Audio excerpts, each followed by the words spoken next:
Gracias a Dios. Vamos a buscar Isaías 25, todo el capítulo, son 12 versículos. Isaías 25, el título en la versión Reina Valera es Cántico de alabanza por el favor de Jehová. Vamos a leer estos 12 versículos. Dice: Jehová, tú eres mi Dios, te exaltaré. Alabaré tu nombre porque has hecho maravillas. Tus consejos antiguos son verdad y firmeza. Porque convertiste la ciudad en montón, la ciudad fortificada en ruina, el alcázar de los extraños, para que no sea ciudad, ni nunca más jamás sea reedificado. Por esto te dará gloria el pueblo fuerte, te temerá la ciudad de gentes robustas. Porque fuiste fortaleza al pobre, fortaleza al menesteroso en su aflicción, refugio contra el turbión, sombra contra el calor, porque el ímpetu de los violentos es como turbión contra el muro. Como el calor en un lugar seco, así humillarás el orgullo de los extraños, y como calor debajo de nube, harás marchitar el renuevo de los robustos. Y Jehová de los ejércitos hará en este monte a todos los pueblos banquete de manjares suculentos, banquete de vinos refinados, de gruesos tuétanos y de vinos purificados. Y destruirá en este monte la cubierta que están cubiertos todos los pueblos, y el velo que envuelve todas las naciones. Destruirá la muerte para siempre, y enjugará Jehová el Señor toda lágrima de los rostros, y quitará la afrenta de su pueblo de toda la tierra, porque Jehová lo ha dicho. Y se dirá en aquel día: he aquí, este es nuestro Dios, le hemos esperado y nos salvará. Este es Jehová a quien hemos esperado, nos gozaremos y nos alegraremos en su salvación. Porque la mano de Jehová reposará en este monte, pero Moab será hollado en su mismo sitio, como es hollada la paja en el muladar. Y extenderá su mano en medio de él, como extiende el nadador para nadar, y abatirá su soberbia y la destreza de sus manos. Abatirá la fuerza de tus altos muros, la humillará y la echará a tierra hasta el polvo. Siéntense, hermanos, por favor.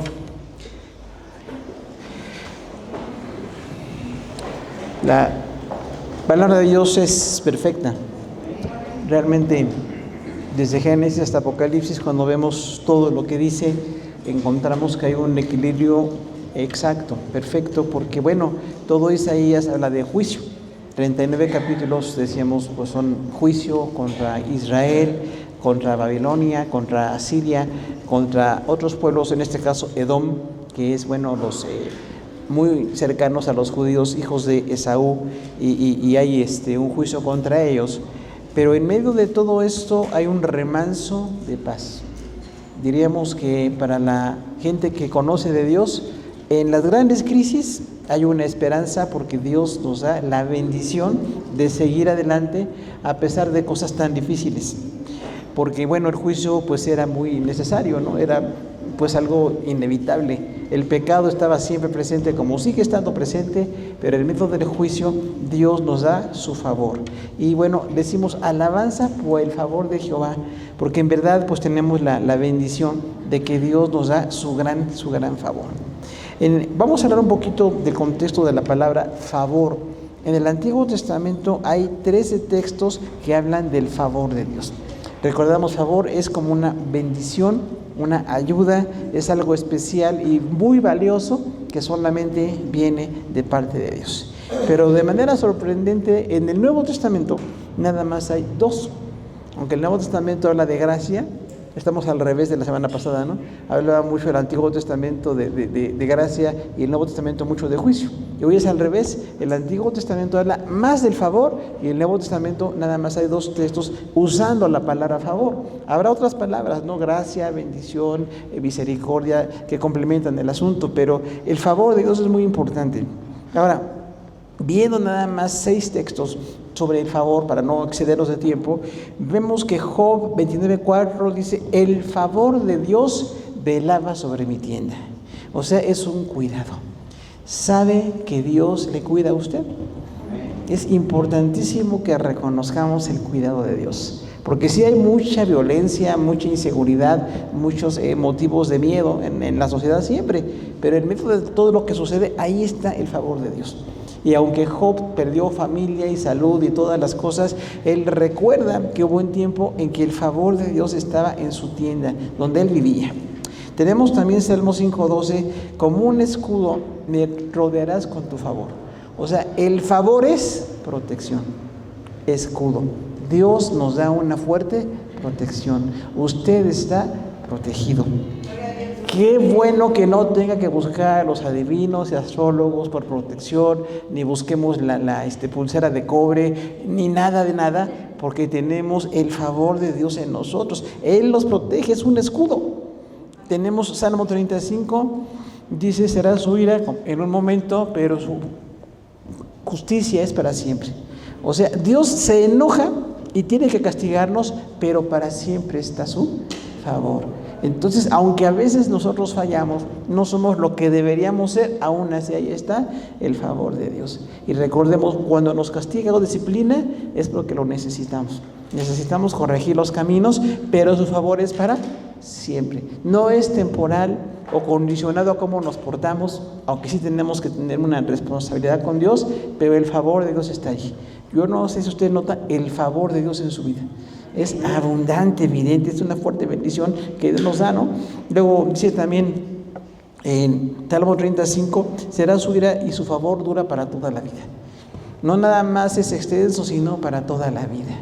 El favor de Dios, hermano, está en usted.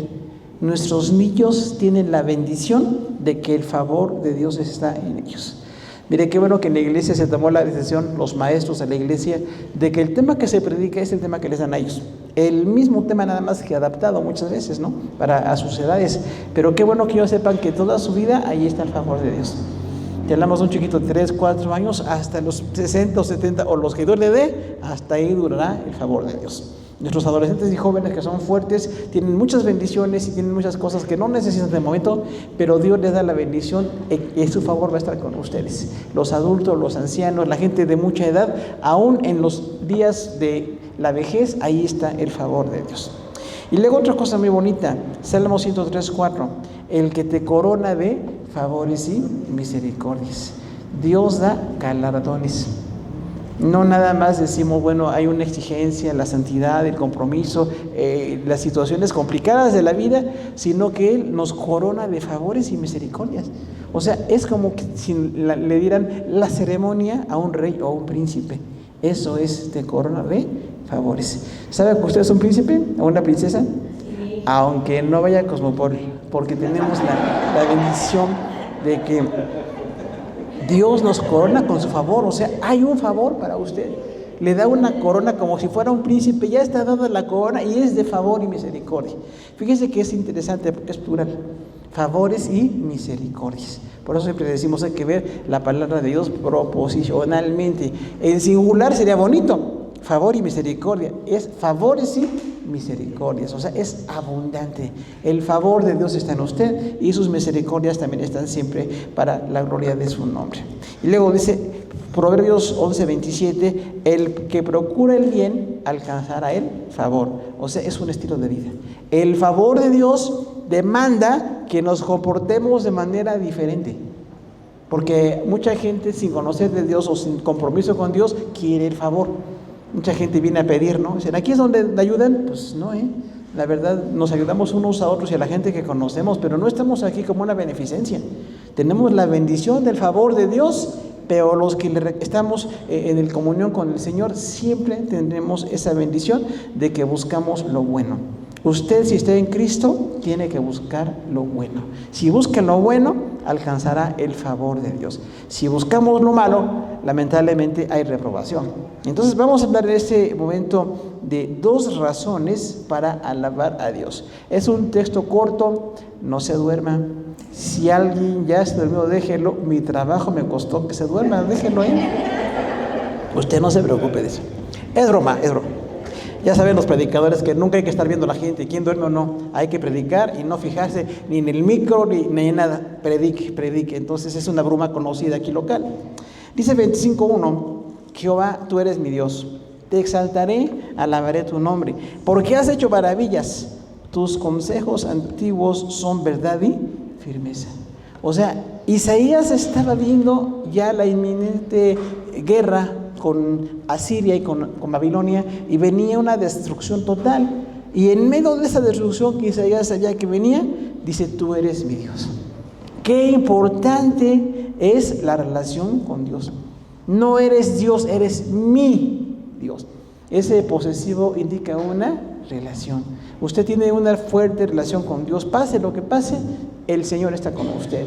Y usted puede decir con Isaías: tú eres mi Dios. Y luego eso es como presente, ¿no? Eres mi Dios. Pero luego hay un compromiso a futuro: alabaré tu nombre. No dice nada más alabo hoy, alabaré. Prepárese para lo que venga. Días buenos, días malos, situaciones agradables o no, usted se prepara para alabar el nombre del Señor. Y hay una razón. ¿Por qué te alabo? ¿Por qué eres mi Dios? Porque has hecho maravillas. Recuerde, las maravillas es lo sobrenatural que Dios siempre hace.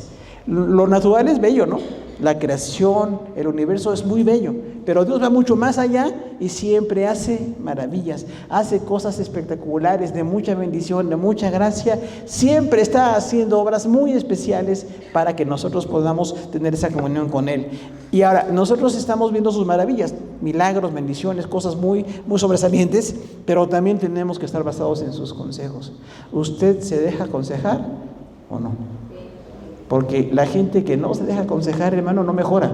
No mejora porque no reciben el consejo. Pero aquí dice: tú eres mi consejero. Tus consejos antiguos son verdad y firmeza. O sea, Dios es eterno y no cambia su juicio y sus consejos. Lo que hizo con Adán y Eva, con cada persona, con usted y conmigo y con la gente que va a nacer, siempre van a ser consejos de verdad y firmeza. Ahora, el consejo es de verdad. Porque el mundo vive mucho en la mentira, ¿no? Al mundo le encanta la mentira porque no tiene a Dios. Pero dice aquí: tus consejos, Señor, lo que tú me dices que corrija, como tú me aconsejas, eso es verdad y firmeza. Luego habla otra vez del juicio, 25:2. Porque convertiste la ciudad en montón, la ciudad fortificada en ruina, el alcázar de los extraños, para que no sea ciudad ni jamás sea reedificado. O sea, Isaías alaba a Dios en medio de la destrucción. Dice: te alabo y eres mi Dios y tú harás maravillas. Y aunque la situación de la gente que no se arrepiente merece juicio, la ciudad va a ser convertida en montón. Si usted piensa ir a Dubái, va a ser un montón. Aún el edificio más alto del mundo allí va a ser un montón. O sea, ¿y cuánto cuesta, no? ¿Cuánto cuesta? Imagínense nada más. O sea, no se puede. Parecen árabes, ¿no? Le cobran como árabes ahí son. Entonces, esas ciudades que a la gente le parecen de jactancia van a ser quitadas. Todas las ciudades, todo lo hermoso, todo lo que a la gente le gusta va a ser quitado. No dice en singular, dice en plural. Todas las ciudades vas a convertirlas en un montón. ¿Y qué es el alcázar? El alcázar es una habitación de príncipes. ¿Cómo es la habitación de un príncipe, hermano? Pues imagínense, ¿no? Todo el poder político, económico, obtiene lo más lujoso, lo más lindo, ¿no? Hoy le llaman edificios inteligentes. Bueno, eso elegantísimo que muy pocos tienen acceso va a ser destruido, porque delante de Dios están con su pecado. A Dios no le impresiona lo que construimos, ¿eh? Dios creó el universo. Aquí los arquitectos, los ingenieros nos impresionan a nosotros, pero a Dios no. Dios dice: van a ser destruidos si no se arrepienten. Y luego habla de la gloria de esos lugares, 25:3. Por esto te dará gloria el pueblo fuerte, te temerá la ciudad de gentes robustas. El juicio de Dios demanda una reacción. La reacción es arrepentimiento. Porque si veo el juicio de Dios y no me arrepiento, sigo igual o peor en mis caminos, entonces voy a ser reprobado. Dice aquí: el pueblo fuerte te dará gloria. ¿Cuándo? En el milenio. El gobierno mundial de Cristo hará que todos los pueblos fuertes le adoren. Y más allá, en la eternidad, hermanos, seguiremos siendo naciones. Habrá mexicanos, pero sin chile. Y allá en el cielo, gracias a Dios, ¿no? Algunos que ya no comemos. Nada más no comemos chile, es lo único. Lo demás, todo sí podemos, todo. Pero entonces, hermano, ¿qué pasa con esto? Las ciudades, las razas, lo valioso de la cultura seguirá lo bueno. Lo malo de la cultura va a quedarse aquí, pero lo bueno va a quedarse. A lo mejor en el cielo, imagínense, algunos morenitos allí, no muy altos, pues qué bueno, ¿no? Nos vamos a sentir como en casa. Dos altotes y muy blancos, pues también habrá, no se preocupe de eso. Pero dice aquí: el pueblo fuerte te dará la gloria. O sea, todas las naciones van a glorificar a Dios. Le rechazaron, mataron a Jesús, hubo un rechazo a las cosas de Dios, pero aún así todas las ciudades y la gente robusta, o sea, la gente fuerte, va a alabar a Dios. ¿Qué tal la gente fuerte en la guerra? ¿Hará falta gente fuerte en la guerra o cosas así, complicaciones? Pues sí, ¿no? Son valiosos. La gente robusta le va a dar la gloria al Señor. Y luego viene una razón, hay una fortaleza. 25:4, porque fuiste fortaleza al pobre, fortaleza al menesteroso en su aflicción, refugio contra el turbión, sombra contra el calor, porque el ímpetu de los violentos es como turbión contra el muro. Dios es nuestra fortaleza. Por eso estamos de pie hoy, nada más por eso. Porque Dios es nuestra fortaleza. Y fortaleza aquí es que nos da fuerza y nos da una protección. ¿Te acuerdas que las fortalezas eran protección para las ciudades? O sea, Dios nos da fuerza físicamente o familiarmente o como sea, pero también nos da una protección. En medio de toda la violencia que hay, de toda la inseguridad y los miedos, ahí está la fortaleza del Señor. Dios nos da fuerza físicamente, pero también está protegiéndonos. Y una cosa muy importante, los necesitados son bendecidos por Dios. ¿Sabe que la gente pobre Dios la ama? No nada más a la gente pobre, ama a todos. Pero la gente menesterosa, que no parece agradable, que a muchos no les gustan. De hecho, hay gente que esconde a los pobres, ¿no? ¿Se da cuenta? Dice, no, escóndelos para que no los vean, porque no les gustan. No les bendicen, pero sí están en contra de ellos. Sin embargo, dice aquí, tú fuiste fortaleza al menesteroso. Los que venimos de un contexto de pobreza, reconocemos. En mi necesidad, cuando yo no tenía nada, ahí Dios fue bendición. Dios me bendijo, me fortaleció, me estableció y gracias a Dios en medio de las situaciones más difíciles viene la protección de Él. Y también luego viene el refugio contra el turbión. Recuerde que el turbión es un viento huracanado. Entonces los huracanes que dan miedo, ¿no? Imagínense nada más qué destrucción hay con el viento y todo eso. Dice aquí, tú eres un refugio contra estos vientos de huracán y también contra el calor. ¿Cuántos ya están con fobia al calor? Diciendo, ay hermano, la menopausia, no, olvídese. No les gusta, a mí sí me gusta el calor, de veras. El frío me mata y el calor lo aguanto tantito. Pero bueno, aún en el calor allí viene la protección de Dios. A los que no les gusta el calor, bueno, viene la protección de Dios. Y bueno, los daños que causan los vientos van a ser, pues, limitados, porque Dios permite las cosas hasta donde Él quiere. Así de que venga lo que venga, nosotros estaremos en las cosas de Dios. Y luego habla del orgullo, 25:5, como el calor en lugar seco, así humillará el orgullo de los extraños, y como el calor debajo de la nube, harás marchitar el renuevo de los robustos. ¿A quiénes derriba Dios? A los soberbios. A Dios no le gusta la gente soberbia, porque la gente soberbia le quitamos la gloria a Dios. En vez de reconocer que todo viene de Dios, que Él dispone, que Él está en su gloria, empezamos a creer que nosotros nos merecemos todo. La generación actual cree que se merece todo, ¿no?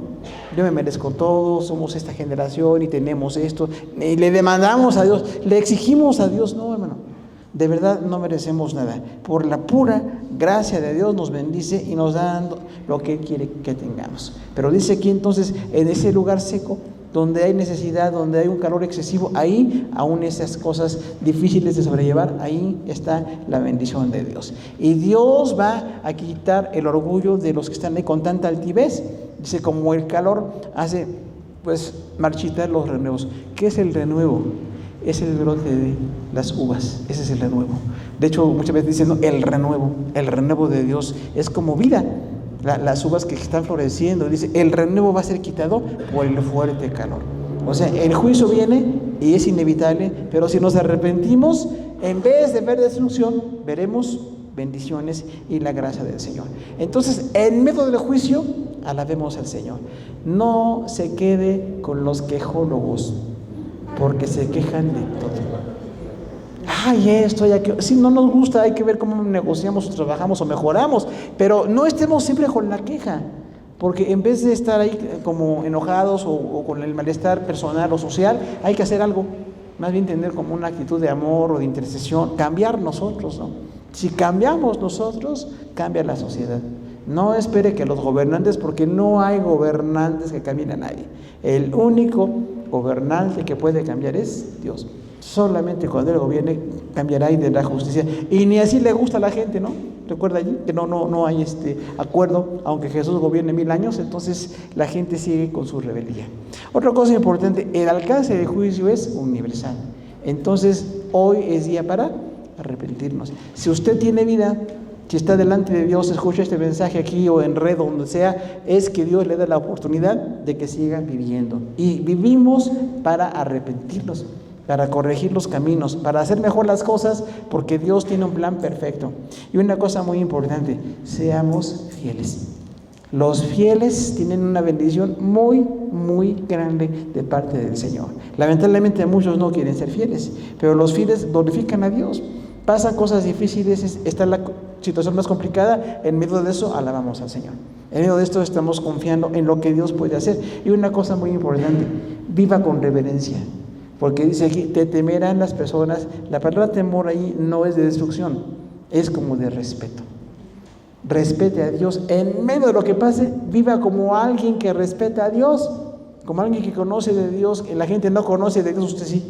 La iglesia conoce de Dios y tenemos que vivir en base a ese conocimiento, con una reverencia, con una actitud, con un respeto por las cosas de Dios y por la gente también. Y otra cosa muy importante, ¿por qué estamos aquí? Porque Dios extendió su misericordia. No es que merecemos o somos lo máximo, es por la pura misericordia de Dios que hacen las cosas. Y recordemos, si estamos en soberbia, hay que venir a la humildad, porque los soberbios van a ser humillados y los humildes van a ser exaltados. Por eso es el reino con otro nombre, ¿no? Aquí las cosas se llaman de una manera y en el reino de Dios es al revés. Aquí a la gente le gustan los soberbios, a Dios no. Y en el reino de Dios los pobres y los humildes van a ser bendecidos. Hay una segunda razón para alabar a Dios y es que Dios es vida. Dios es vida y quiere que nosotros también veamos esta parte del juicio, del pecado, del arrepentimiento y hoy día pues procedamos a arrepentirnos, pero recordando siempre que Dios es vida. Dice 25:6, y Jehová de los ejércitos hará en este monte a todos los pueblos banquete, de manjares suculentos, banquete de vinos refinados, de gruesos tuétanos y de vinos purificados. ¿Cuál monte? Israel, el monte de Sión. En el milenio Dios les pone como cabeza de naciones. Jesús gobierna 1000 años desde Jerusalén y después de los 1000 años la gente no está contenta, ¿se acuerdan? Porque en el milenio un ángel ata a Satanás y al final del milenio lo desatan y cuando lo desatan vuelve otra vez a confundir a las naciones y la gente se rebela contra Dios. Algo muy importante, los hombres somos muy rebeldes porque siempre estamos esperando que alguien más haga las cosas. Y cuando en la batalla de Armagedón hay debilitamiento contra Israel y hay mortandad, está tremendo. Y en los 1000 años en que hay perfecta justicia, que Jesús gobierna con vara de hierro, ¿se acuerdan? Es fuerte su gobierno. Después de los 1000 años, otra vez la gente se rebela contra él. La batalla de Gog y Magog. Entonces, hermano, no es cierto que un buen gobernante, la verdad, hasta que nuestro corazón cambie, empezamos a hacer que las cosas funcionen. No es que el gobierno alguien lo haga, y Dios va a gobernar 1000 años. Jesús 1000 años en la tierra, la iglesia gobierna con él, ángeles en la tierra, va a ser muy diferente el tiempo del milenio, pero en medio de todo eso, la gente no está arrepentida.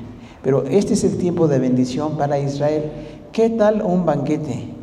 ¿A usted qué comida le gusta más? Hagamos ahorita una estadística aquí, hermanos. No podemos. Bueno, la comida que a usted más le guste, eso es como un banquete aquí, porque dice, hará un banquete en medio de este monte. Es cuando Israel otra vez vuelve a ser cabeza de naciones y van a estar como deleitándose, venciendo a sus enemigos. Pero no es un banquete de comida, es un banquete de naciones. Entonces, las naciones que han estado contra Israel, que se oponen, no es que estemos de acuerdo con Israel, porque Israel sin Cristo es inconverso, hasta que estén en Cristo. Y dice aquí, bueno, manjares suculentos. ¿Qué es suculento? Pues delicioso. Eso que a usted le dice a su esposa, a su mamá, a la persona que dice en la casa, está suculento. Déjese de quejar, hombre, porque hay gente que se queja de todo. Ay, le faltó esto, ay, te faltó aquello. Olvídense, gracias por cocinar, hombre. No me merezco nada y me están cocinando, pues qué bendición tan grande, ¿no? Gracias a Dios. Y cuando no hay ni quien cocina, a ver qué pasa, ¿no? O la gente que no sabemos cocinar, imagínense nada más. Y luego cuando habla de los vinos refinados otra vez, no es que se favorezca el alcoholismo, es que es una condición de la gente que los vinos refinados les parece muy agradables. Bueno, esas personas con los vinos refinados van a ser quitados. Ahora sí, los carnívoros, gruesos tuétanos. ¿Qué es eso? Cuidado, que ya luego nos da problema tanta grasa, pero son gruesos tuétanos, o sea, carne muy gruesa. Y dice ahí, con esa grasa que a la gente le hace daño, que hay que tener cuidado con ella, pero tiene un sabor riquísimo, ¿no? Dice algunos, ¿por qué no habrá vegetales con sabor a tuétanos? No hay.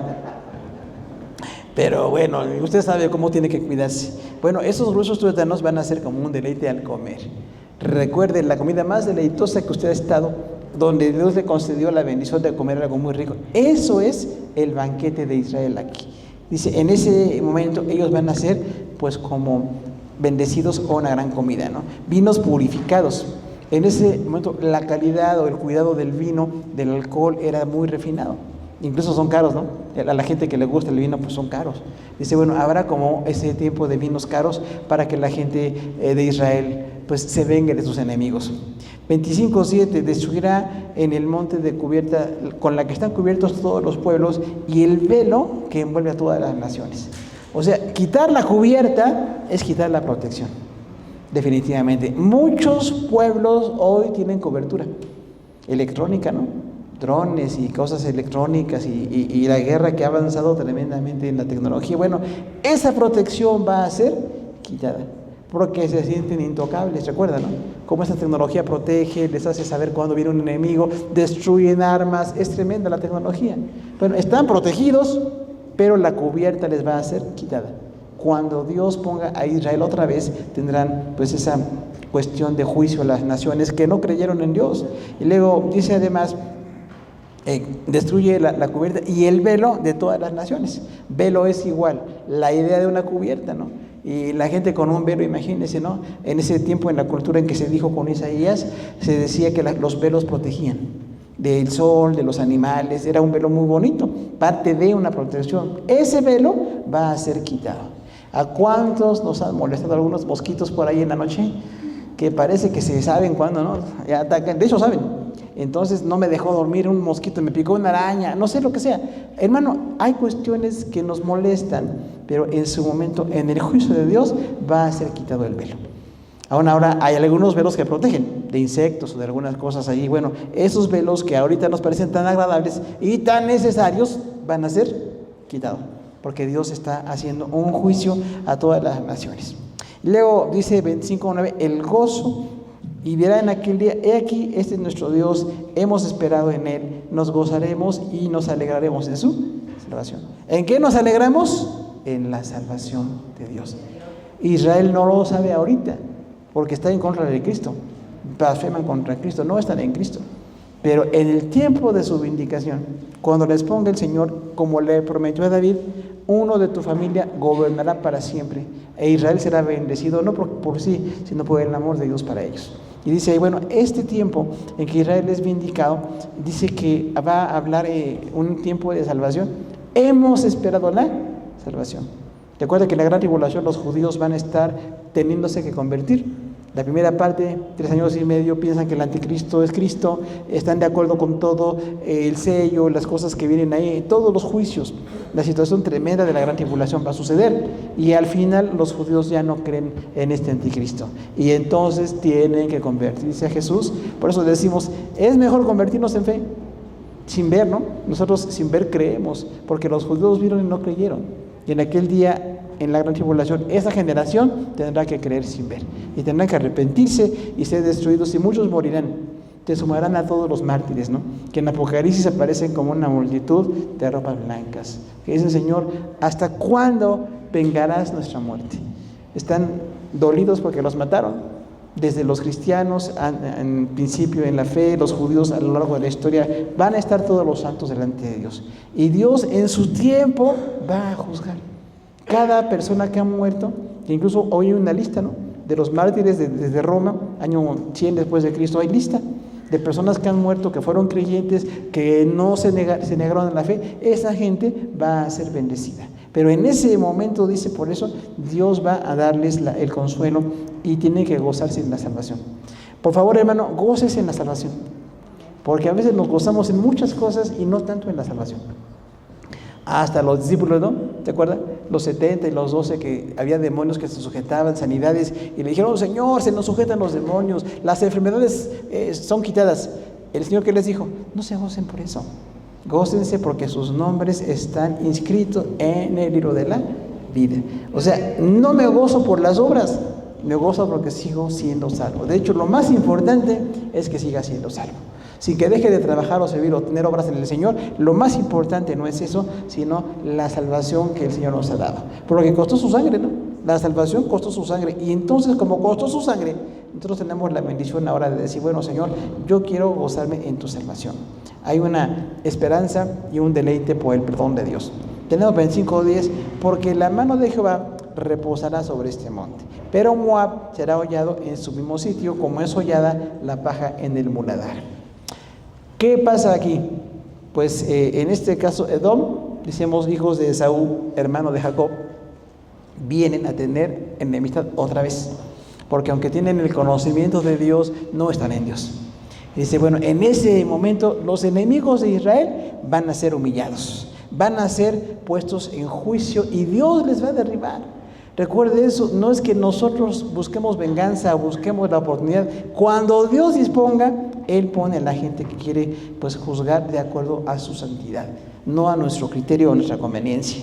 Y luego, ¿qué tal? Hollado en su sitio como la paja en el muladar. O sea, la paja es el alimento de los animales de granja. Bueno, es pisoteada, ¿no? Los animales pisotean la paja, a veces pues se contamina, no es lo mejor. Entonces habla ahí de una contaminación y de un juicio de parte de Dios. Luego dice que Él extenderá, versículo 11, y extenderá su mano en medio de él, como le extiende el nadador para nadar, y abatirá la soberbia y la destreza de sus manos. ¿Otra vez de quién? De Edom, representando a los enemigos de Israel. ¿Cómo extiende la mano un nadador? ¿Se acuerdan? Michael Phelps, ¿se acuerdan? Nos emocionábamos, ¿no? Dice, ay, que gane, y ganó hasta el final. Bueno, qué bueno, pero tiene una técnica muy especial. Ya sabe que son milímetros, ¿no? Por los que gana un nadador y todo eso. Y ahora como está la tecnología y bueno, los deportes, es importantísimo. Pero era como una habilidad, y el nadador tiene que extender su mano para hacer el objetivo en el lado. Bueno, aquí dice que como el nadador extiende su mano, Dios extiende su mano para juzgar. Entonces esto no es deporte, es el juicio de Dios. Y este nadador es sorprendente, ¿no? Tiene una habilidad sorprendente. Y Dios tiene una habilidad sorprendente para juzgar. Nadie se puede pues evadir del juicio de Dios. Dios dice que juzga. Qué bueno que nosotros conocemos la palabra, que estamos en Cristo, tenemos la gran bendición de estar en Cristo, pero la gente que no le conoce, el juicio es ineludible. Por eso nos toca orar para que la gente se convierta, no evangelizar, interceder, hacer lo que podamos para que la gente se acerque a Dios. Luego cuando abatirá la fortaleza de algunos, ¿no? Dice 25:12, y abatirá la fortaleza de los altos muros, la humillará y la echará en tierra, hará hasta el polvo. ¿Qué es esto, hermano? Derribar los muros de todas las ciudades, los va a abatir. Otra vez, les dan seguridad, hay construcciones, pues en ese tiempo eran muros, literalmente. Hoy día hay otro tipo de protecciones que las ciudades ponen. Dice aquí, bueno, esas cosas que se sienten que les protegen van a ser quitadas, porque Dios tiene que juzgarles. Y luego dice, la humillará y la echará en tierra hasta el polvo. ¿Qué tal esa soberbia, no? Las ciudades que se sienten pues que inexpugnables, dicen, no, nadie puede entrar aquí. Dice, bueno, esas ciudades inexpugnables van a ser holladas, porque Dios dice que se puede. Aunque hoy día parezca que no, la cultura, los ejércitos, la tecnología, la guerra, todo lo que les protege, de momento parece que no puede nadie penetrar, pero el juicio de Dios está ahí. Y la humillará hasta el polvo. ¿Qué tal el polvo? O sea, la tierra. Literalmente ser puesto en la tierra. Estas tecnologías o guerra o armamentos van a ser quitados. ¿Por qué? Porque Dios lo dice. No nada más es Israel, aunque Israel tiene alguna tecnología de guerra, no nada más es Israel, es Dios. Dice que Dios va a quitarles esa fortaleza que tienen y les va a derribar con toda su autoridad. ¿Qué aprendemos de esto? Dios va a vindicar a Israel en el futuro, no ahorita. La iglesia ahorita, de hecho, no tiene que gobernar, no tenemos que andar con ningún gobierno, ni casarnos con ningún partido, ni nada de esto, porque es temporal. De hecho, no tenemos mucho poder aquí en lo político, no somos totalmente desconocidos. Pero Israel ahorita está en lo político y dice, bueno, en el momento del milenio cambian los papeles. La iglesia ya no está en las cuestiones espirituales. Israel tiene que estar con Jesús gobernando allá y la iglesia entonces sí tiene un gobierno en el mundo. Así sí que será una bendición, ¿no? Ya dijimos, usted puede ser donde Dios le quiera poner, pero hasta el milenio. Ahorita no. Entonces, cuando estemos en el milenio, gobernemos para el Señor. Qué bendición tan grande permanecer fieles. Y ahí sí entonces sentir la bendición de que en el monte de Sión hay justicia. Y en el mundo tiene que haber justicia. Y si usted quiere justicia, hermano, usted será parte de él. Ahorita no.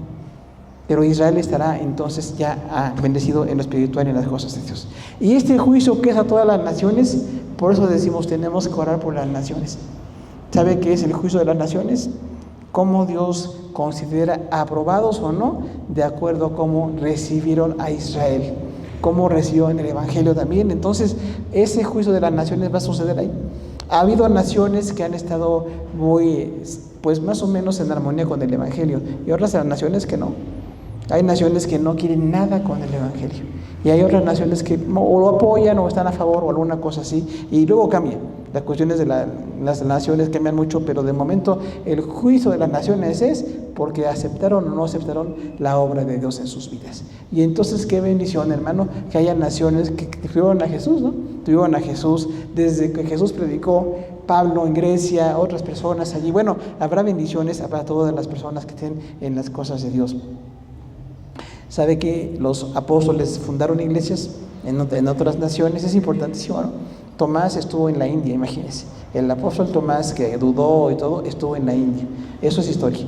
Fue a la India y predicó el Evangelio y hubo una iglesia fuerte allí. Ahorita en la India parece que no, porque recuerde que están muy gobernados por la idolatría. Pero en su momento, esa nación hubo salvos. El norte de África, entre el siglo I y el siglo II, hubo fuerte evangelio.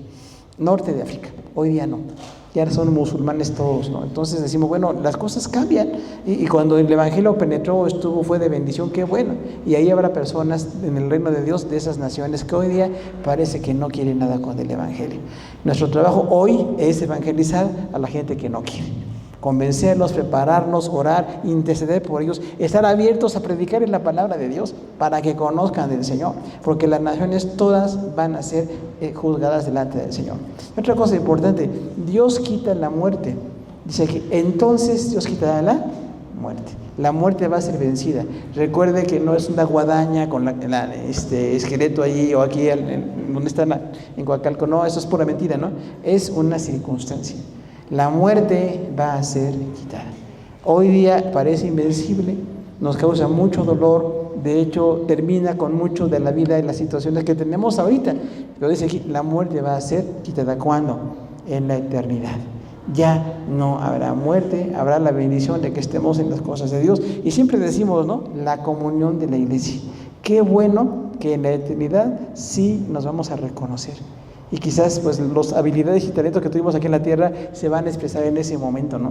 Porque decimos qué bella es la comunión, qué bello que la gente cante, qué bello que la gente se convierta. Bueno, en la eternidad va a ser de mucha, mucha bendición. Para la gloria de Dios, lo que Dios quiera disponerlo.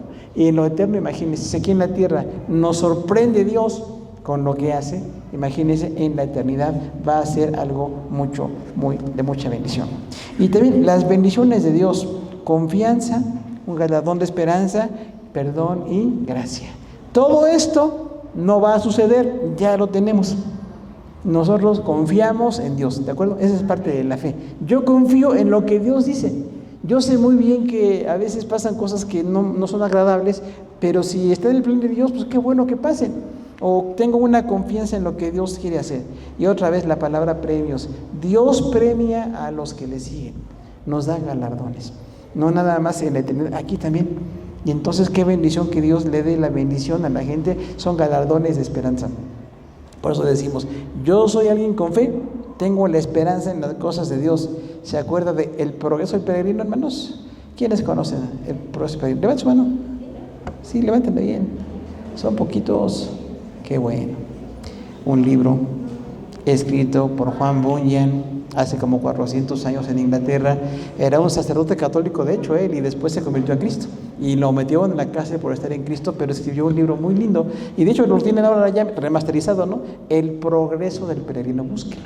Incluso para niños, ¿no? El progreso del peregrino para niños. Es una bendición, porque aparece como personajes.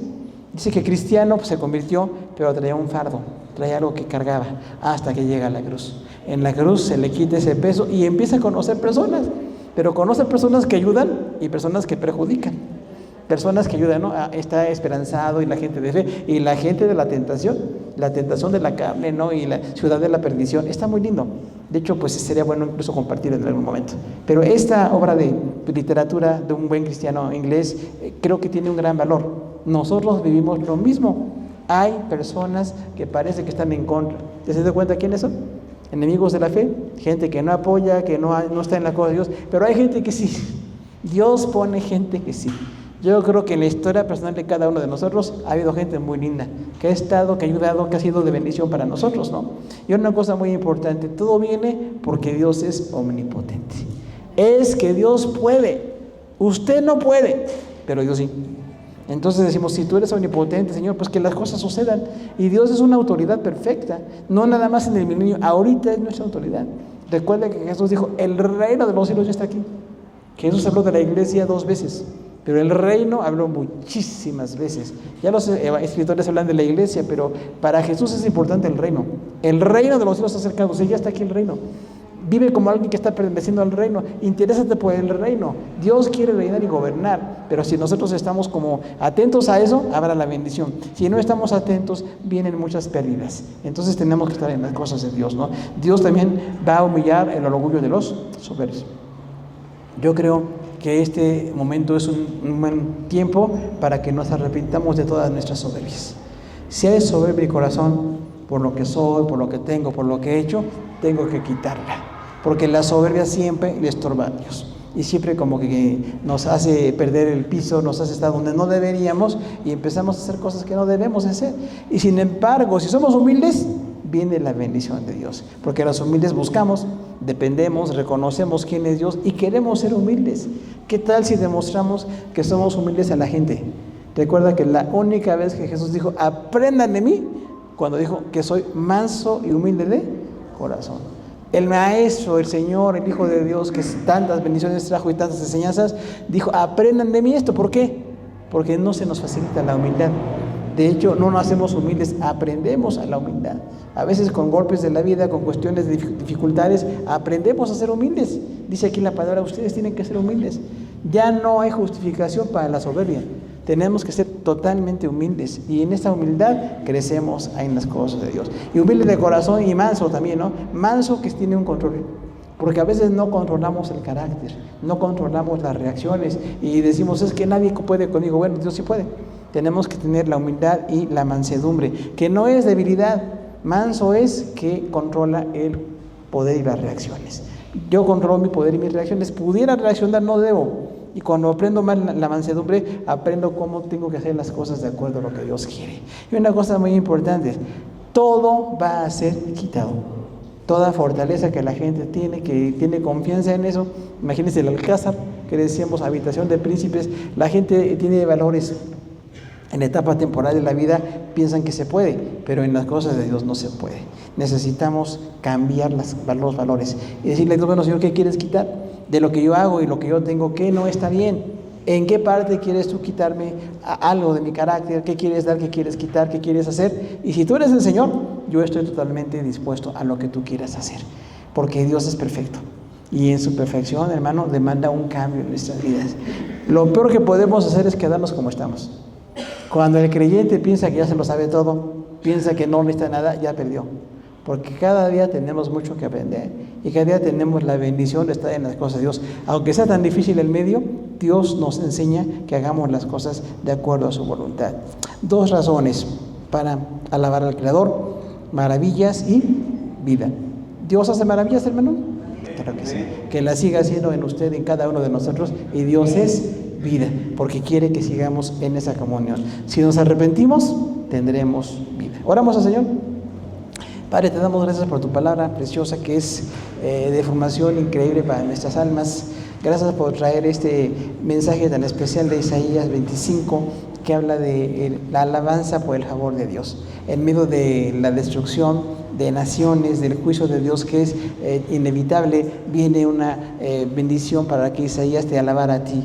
Que nosotros también, Señor, viviendo las crisis que tenemos, podamos alabarte y bendecirte. Si alguien tiene una crisis muy fuerte el día de hoy, Señor, está pasando por dificultades o está siendo víctima del temor o de algún abuso, te pedimos que tú hagas justicia, que tú bendigas y establezcas como tú quieres, Señor, para que cada uno sigamos exactamente como tú dispones, que te alabemos y te bendigamos en todo y que tu gracia maravillosa hagas lo que tú quieres con nosotros. Dice aquí este profeta que tú haces maravillas, y esto es milagros, bendiciones, cosas muy especiales, Señor.